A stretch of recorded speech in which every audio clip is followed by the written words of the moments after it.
when I was a kid, I was diagnosed with Tourette syndrome. But, I started fighting when I was like 17. But I mean, I played a lot of sports before then. But when I got into martial arts, I first trained with a guy named John Hanrahan, whose master named Gordon Doversola trained Joe Louis, the martial artist Joe Louis, who was a world champion in the Okinawa Te organization. And we fought with this flimsy, safety punches and safety kicks, little gloves, and this flimsy kind of headgear. And we would hit each other in the head in that particular organization. And that was my first experience of pain. You first get hit. You have two choices. You either can, deal with it and fight back, or you say, I don't want to fight anymore because pain is uncomfortable. But graduating from there, I trained with Cecil Peoples, who's now was a prominent, who was a referee in the UFC, who had one of the first full contact fights, in the history of the United States. Who's a phenomenal fighter, fast leg kicker, just and a really great guy. I learned from him, and I trained a little bit with Benny Urquidez, who is the best in the world, who was the reason I got into martial arts, because Benny the Jet Urquidez was his inspiration. He went to the same high school I did. He was older than me, but he was the reason that I even got into martial arts, because he was the baddest, the best, most brilliant fighter that I've ever seen, undefeated in over 50 fights. I used to go travel with him, watch his fights, and I used to spar and train with a lot of his champions, including like Mark Costello. There was Mark Zacharatos, and then of course his sister Lily Urquidez is probably the best female boxer I've ever seen. Rest in peace, just phenomenal. So I mean, his organization, he was a fighter through and through. I mean, he could take pain like no one else. He kicked harder than anybody I've ever seen, and was tough as nails. You couldn't tell if he was hurt. And he went to Japan and became, Japanese kickboxing champion, which was unheard of. An American coming to a different country, and they had a comic strip about him called Benny the Jet. So I mean, I had some great influences, and then I first I sparred with somebody that could box, and he kicked my ass, and I'm going, damn, I don't know how to deal with this. I mean, because it's different. Martial arts is just fighting with empty hands, but this was a whole new level of someone dealing with their hands. So I started, boxing, and then working out, boxing. I used to train at this Joe Ponce's gym, which is in North Hollywood, which is where Bobby Chacon trained. And I was in my early 20s, and 20 and 21, and I used to spar all the time with one of Benny's champions named Mark Costello, who was a phenomenal fighter.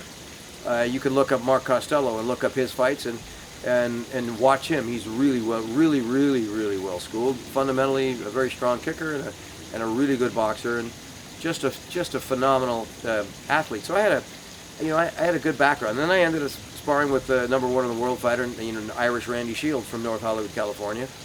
As well, and he went 14 rounds with Tommy Hearns. He's one of the only two fighters to ever beat Sugar Ray Leonard in the amateurs. And I used to fight in his backyard. Had a little ring that was made by his father, Sonny Shields, who was his trainer, who was also a badass.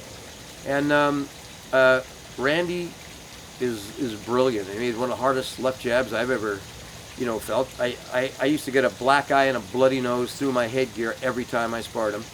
He beat me up, but I learned. I mean, obviously he was number one in the world, and I got educated, and getting hit going in and going out, but I learned a lot. And Randy is a phenomenal fighter with great poise and great movement, and we call Randy the uncrowned champion. So having had experience, obviously, getting hit, you can't box and you can't fight without getting hit. Then going into the stunt business, where it's high impact because you're flying downstairs, and so a lot of times you're hitting the ground, you're coming out of cars onto the pavement, and a lot of times there's certainly a lot of impact, whether you're getting catapulted in the air pneumatically, with these equipment called air rams, where you stand on them and they explode you in the air and you're going to the ground, or you're hitting a wall. There's a lot of high impact. I mean, we wear pads, but obviously impact is certainly unavoidable. So, and I know that there are some stunt people that I know for a fact that have the CTE. So, impact is a very interesting thing. Obviously, you don't want to do that on a daily basis, and it depends on how your impact is inputted. I mean, a football player. I played football in high school, and I got a concussion one time because I just ran full speed into somebody. We collided heads, and I mean, it's just obviously it's a really bad headache, and it's that's a lot of pain. Sports, there is a risk of impact, especially in combat sports, or football is a collision sport, and certainly boxing is a contact sport, and MMA is a contact sport. Though MMA, the grappling side, certainly won't give you a head injury, but fighting with small gloves, if you stand toe to toe and you have one of those, and you're one of those fighters that just exchange punches, that's certainly not good in the long run. And I think for MMA it may be worse in the ring, because you're fighting with those smaller gloves as opposed to training, because you got headgear on and you have thicker gloves on to train with, which you have more protection. But boxing, MMA, you're doing a lot of rounds, sparring. That is more of a prerequisite to any kind of head injury than I would think the fights, because you're doing that. It's, when you're boxing, sometimes you're sparring 8 to 10 rounds a day, and when you're MMA, I mean, you're sparring probably a lighter amount of rounds, but it all depends on how advanced the punching is. I would think MMA would probably be less impact, or much less impact on the head on a whole than boxing. Boxing, the training is just much more intense in regards to strikes to the head, because there's so much sparring and so much head punching. And but in MMA, sometimes in the ring you get kicked in the head, which can also cause some serious trauma, and over the long run, that certainly can't do you any good. But I got to be honest. In sporting events, sports help me gain self-esteem. It helped me go through school.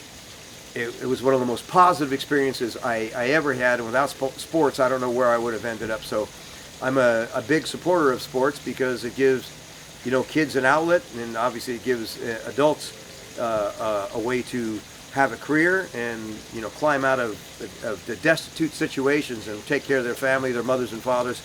And it's a high level of competition, and when you're in a zone, I believe it's a higher level of consciousness. So I think it's a phenomenal thing.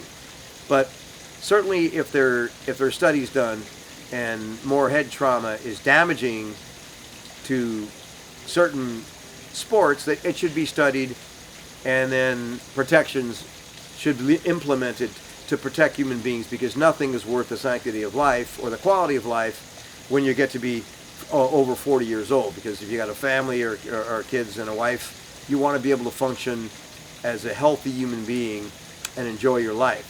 And I think that's the quality of life would be the most important thing that I would speak about here. Pete Antico, thank you so much.